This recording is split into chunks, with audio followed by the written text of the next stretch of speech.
sur Clapotis et bienvenue dans la série Des personnages, une œuvre. L'objectif de cette série, c'est de vous faire découvrir et redécouvrir les personnages majeurs, significatifs, qui marquent les œuvres intégrales que vous avez étudiées par rapport au programme officiel. Étudier les personnages, c'est aussi faire émerger leurs caractéristiques fondamentales et cela va vous permettre justement d'avancer des arguments aussi bien pour votre épreuve écrite, la dissertation, que pour l'épreuve orale. Durant vos lectures linéaires, vous allez pouvoir en effet mettre en évidence des traits de caractère de ces personnages. Et de la sorte, vous montrerez aussi bien à votre correcteur que votre examinateur que vous avez fait une étude fine et pertinente de vos œuvres.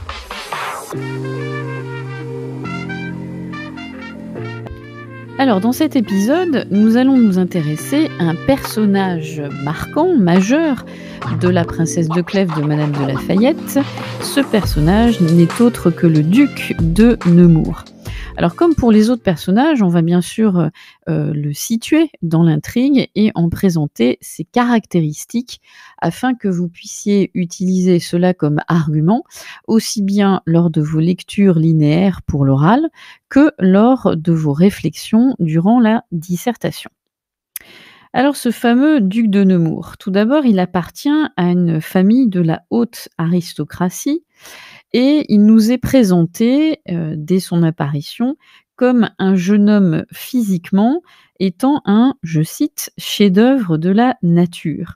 Alors, il est très apprécié des femmes de la cour et sa beauté, qui est présentée d'office comme hyperbolique, fait de lui tout de suite un personnage hors norme, romanesque, et on pourrait, pour le définir, retenir 3 qualificatifs majeurs.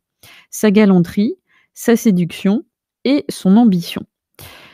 Il est effectivement présenté comme le plus galant des galants, ce qui veut dire à l'époque, au XVIIe siècle, c'est un homme expérimenté justement dans l'art de la séduction vis-à-vis des femmes.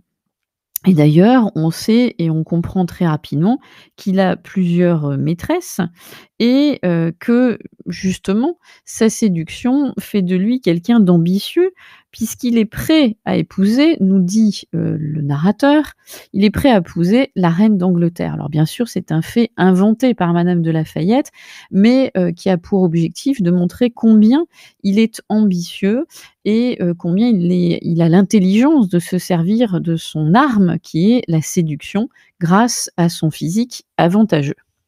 Galant, séducteur, ambitieux. Pourtant, la rencontre avec la princesse de Clèves va quelque part, on peut le dire ainsi, le métamorphoser. Grand séducteur, il va devenir un amant digne des romans pastoraux précieux de l'époque, qui justement avait son succès à la cour. En effet, il devient il devient presque une sorte de chevalier qui va être prêt à tout pour conquérir sa belle et il va en quelque sorte renoncer à sa vie de galant pour devenir un amoureux transi, exclusif, presque possessif et entier dans ses sentiments. Donc on peut dire qu'on assiste dans l'intrigue à une vraiment métamorphose, c'est-à-dire un changement de posture et d'attitude de la part du duc de Nemours.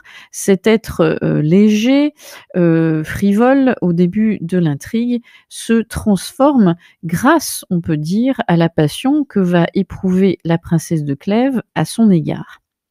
Et c'est vrai qu'on peut dire que, comme la princesse, il est épris sincèrement. Il éprouve un amour véritable et authentique, et c'est ça aussi qui l'étonne lui-même. Et il n'hésite pas à mettre tout en œuvre pour franchir les barrières à la fois concrètes et symboliques qui le séparent justement de cette jeune femme adorable et admirable.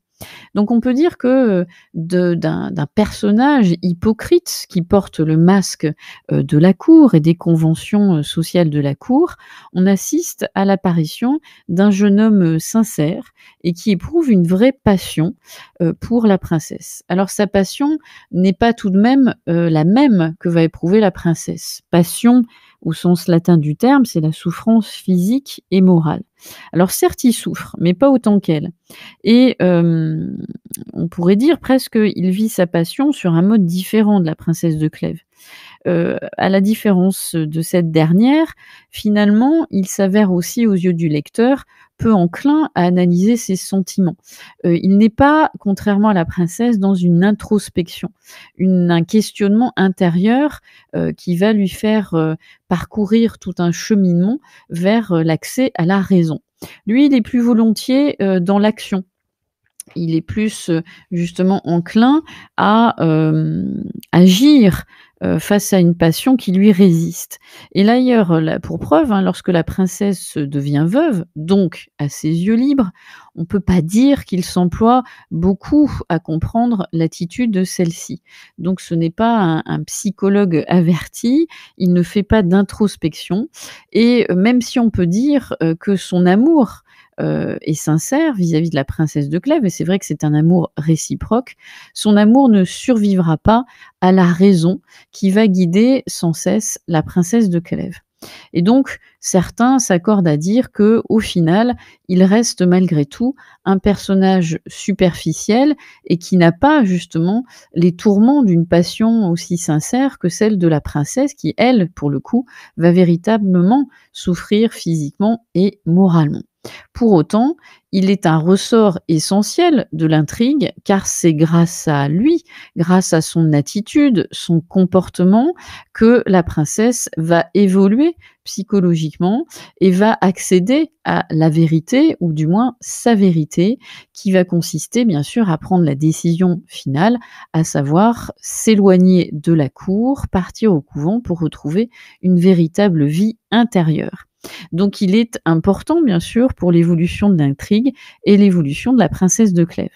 Bien sûr, pour compléter vos remarques, n'oubliez pas, comme c'est la même démarche pour les autres personnages, d'avoir en tête certaines citations qui vont permettre de qualifier ce personnage, ou du moins certains passages. On ne vous demandera pas de tout savoir par cœur, bien sûr, mais d'être capable de situer dans l'histoire des événements ou des passages clés qui vont permettre de définir ce personnage assez déroutant pour certains.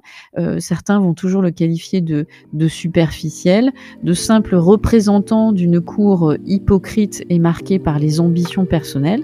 À vous de juger, à vous aussi de montrer que vous avez cette finesse d'analyse personnelle quant à ce personnage qui, en même temps, est incontournable de ce roman. Voilà pour cet épisode. N'oubliez pas que l'infographie qui l'accompagne vous permet justement de situer ce personnage dans l'ensemble de ceux qui vont constituer l'histoire. Et je vous dis à très vite pour de nouveaux épisodes sur Clapotis.